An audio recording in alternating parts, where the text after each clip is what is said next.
Hi, welcome to Mark in a Minute. I'm Patrick Adams. Did you see the Kentucky Derby? That was wild. What a great run that was. I wonder what our message is this week. Take some profits.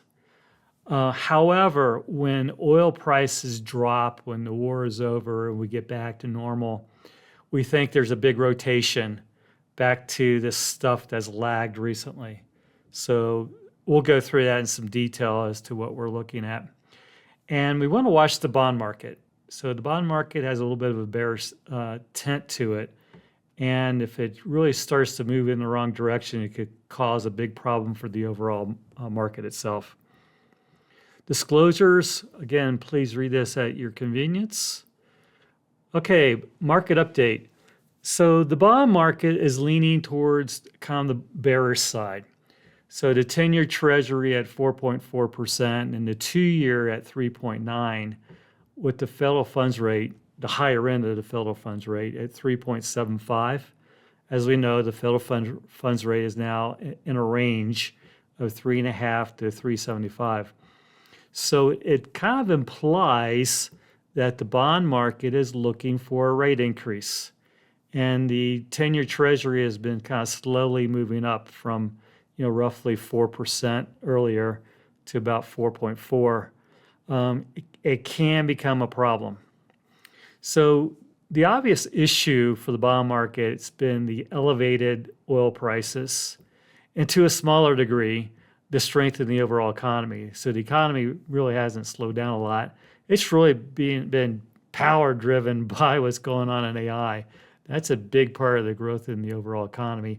But the consumer's been stable, stable to growth on the consumer side. And then the jobs market has been roughly stable. We will have an employment report on Friday. So the impact of higher bond yields, what does that mean for equity prices? So if you take the PE of the stock market, and this is the S&P 500 over here, 21 times, and you do an inverse, so 1 divided by 21 equals 4.8%. So that way you can compare it to the 10-year Treasury yield of 4.4. So if you risk adjust that, there's stock prices are not all that compelling. Now, if you look at it versus some of the other sectors, like the mid cap and small cap, both at 16 times earnings, those look a lot more attractively valued. So if you look at 16 times, invert that at 6.3% yield, that's pretty attractive or relatively attractive versus the 4.4% yield on the 10-year Treasury. So what we like is those kind of more value-oriented areas that have underperformed a little bit. So what's been really strong recently is the semiconductor stocks and some of the mega cap technology stocks. And then the oil stocks are up, obviously, because of the price of oil's doubled in price, and that's going to reverse itself, obviously. So Google and Amazon had great reports. Obviously, we've liked Google for a long time. We liked Amazon as well. Not for a long time, but more recently. Amazon's performed great. Google's performed great. The other mega cap technology stocks, not as much. These guys have really good business models. So if I had these, and we do, I would take some profits in them, as there's probably 10% more upside in Google from here. So maybe not as quickly to take some profits on Google. But Amazon, I think it's had a nice run here. It probably has 5% more upside. We're playing for the scraps, for probably the next 3 to 6 months for that stock. So we like semiconductor companies. We like the intellectual companies, that something that has some intellectual value in those chips. So we did really well with Marvell and gosh, Intel's been a horse. We just sold the rest of it today. But Intel, Marvell, Texas Instruments, but we don't like the memory chips. So the memory chips, we were way early on this, got out of them way early. They went up another, 3 or 5 fold from where we sold Micron. But the issue with the memory chips is they sell at the semiconductor chips themselves are up some up tenfold in price recently. So when you look out to next year, it's hard to really come up with, or next couple years, hard to have a lot of confidence in that pricing holding up. The energy stocks, looking out the back half of the year, okay, so we think oil prices are going to be down significantly, and oil stocks correlate highly with oil prices. So that's going to be a problem. So the rotation theme. We think we need lower interest rates to really kick this off. And what's going to kick it off is a drop in inflation. So then the Fed will be looking more towards cutting rates rather than raising rates. So after a strong rally here, we think there's more volatility to come, and naturally you just want to take some profits in those stocks that have performed really well, lock in some of those gains, and then be ready to be more aggressive on the rotation theme. Tactical management. So the issue's right in front of us. Okay, there's a minor issue in the bond market, which could grow into a bigger issue. So if bond yields go up towards 5% on the 10-year, I think that's going to be a big problem for the stock market. So we're watching that closely. So if it goes over 4.5, we want to continue to become more defensive as the bond yields go up, if it does so. And then, without question, in my opinion, okay, I guess there is some risk to this, but in my opinion, oil prices are going to be down significantly sometime in the back half of this year, if not sooner. That's going to kick that rotation into financial stocks, consumer stocks, small cap, healthcare, cyclicals, industrials. So we think that those are going to probably have a nice rotation to them, and the markets won't be so dependent on just a small number of technology stocks going up. So if you look over here at the chart, so you see that consumer discretionary is underperforming the S&P this year, up roughly 1.8%. Then you got healthcare down over 6, financials down over 5. Those are the areas that we want to hunt in for really good companies that have been underperforming in this really strong tape for the semiconductors and some of the mega cap technology stocks. And you can see the energy stocks up very strong. And then buried in this information technology is the semiconductor companies that have been just on fire lately. So in terms of semiconductors, we think that there's a lot of demand, right now because of the build out of AI. It's spreading, so NVIDIA is not the only play. Qualcomm, we think, has the characteristics that we're looking for: low valuation, low expectations. It's cyclically starting to turn, and they've got an AI play as well as autonomous driving. So they've got some interesting businesses. It's been kind of overlooked, maybe for good reason. It's kind of not as bad as Intel, okay, when Intel was 20 where we were buying it, but it's clearly overlooked, and we see that this quality company could maybe double in price.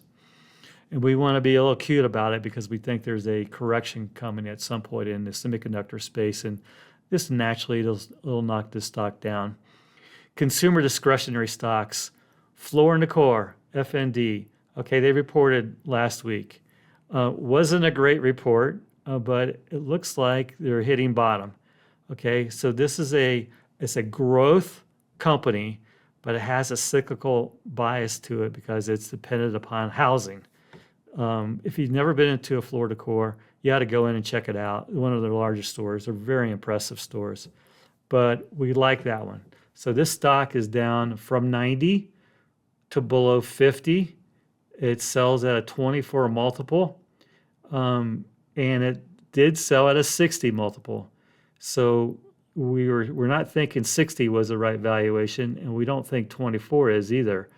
we think of maybe should sell at 30 to 35 times earnings. And we're probably coming into a period of a cyclical improvement for their business. So we like that one. So we love buying these growth companies that, because of temporary reasons, the stock has been hit really hard. Okay, Gap has been one of our favorites in that specialty retail area. We think it's attractive as well. They don't report for a couple more weeks. Abercrombie and Fitch looks attractive. So we think the consumer is going to be strong in the second half of the year, or the second quarter, third quarter, fourth quarter, because of all the stimulus put into the economy by lower taxes. We think these stocks perform well. Carnival Cruise Lines. Okay, this is our way of playing a lower energy price. Okay, so these companies, these cruise lines, are very dependent upon energy to run the ships. So what's going on here is that Norwegian Cruise Lines reported earnings. They were good, actually, but they guided down because of what's going on in the Middle East. And there was a rumor about a deadly virus. It wasn't one of their boats, but that hasn't helped things either. If there's a deadly virus in the cruise companies, and I don't think there is, but there is a one-off from some company I don't even know. So there's a one-off. We don't think it's a COVID type of event, but it's knocked these companies down, these stocks down a little bit. Also on the Norwegian Cruise Lines report of guiding down because of the Middle East. But I don't know the exact price to buy Carnival. I think we're in the zip code somewhere of being an attractive price. And if oil prices drop, this is going back into probably the mid 30s from $25, $26. In healthcare, there are numerous stocks to buy, lots of good companies. So Amgen, they adjusted their earnings a little bit off their call. Wasn't a big surprise. The stock reacted negatively to it. I like Amgen. So Amgen is a quality company that is setting up to be a good buy. Lilly is the core of the group. I think, investors should own Lilly and just hold on to it. This is one of the great growth companies, in our opinion. United Healthcare had a good quarter. Okay, stock responded. Thank you very much. We bought that really attractively valued in the sell-off we had earlier in the year. So now we're thinking CVS. This has lagged quite a bit. So if United Healthcare's earnings are good, maybe it translates to CVS. We want to see the CVS report, though. Small cap biotech. We think this is the most compelling area of healthcare. Viking Therapeutics, VKTX. Okay, as everybody knows, they're developing an obesity drug, and they've got a great oral coming as well. It's dual action drug versus just a GLP-1, so it has better results than what's currently on the market.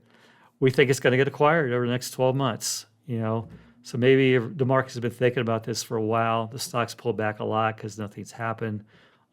Pretty attractively valued based on the opportunities just in terms of getting that drug to the market. And then Grail. Grail's been volatile. We initially were in it in the mid-teens, and it's ran over 100. Now it's pulled back to roughly 50 or into the 40s. We think there's some big catalysts coming. This is going to be really interesting. Did you see today that that they can detect pancreatic cancer off a CAT scan using AI?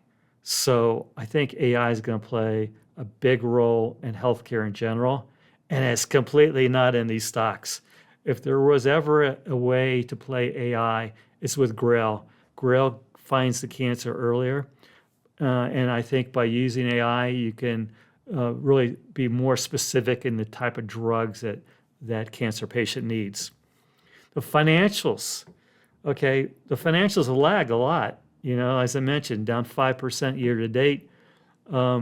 Things are fine with the financials. The consumer's fine. The non-performers are fine. Not seeing big pickup in non-performers because of weak economy. Capital One trades at 8 times earnings. Okay, if the economy really gets weak, then those non-performers will tick up. But 8 times earnings, it's becoming an American Express type of company. American Express sells at 16 times. Capital One at 8 times could go up at least 50% from where it is currently. And over the long term, maybe have the same multiple as an American Express. So we think it's prudent to monetize some of the big gains we've had. We've been taking some profits in certain stocks that have performed really well for us. We've cut back on some of our tech names.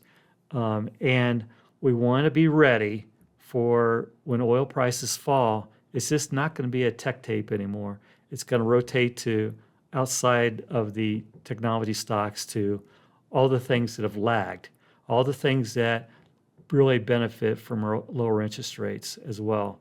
So cyclical stocks will come back nicely. So we want to be a little bit more protective of our portfolio, take some profits, be ready to put some hedges on, if not put a little hedge on now in the portfolios, but be a little bit more defensive. As always, you can ping me off the video, come to my website, Patrick Adams CFA, sign up for a hard copy of Market in a Minute. Go over to PVG Asset Management. There's probably some strategies that you'll find really compelling off of our website there. Thank you very much.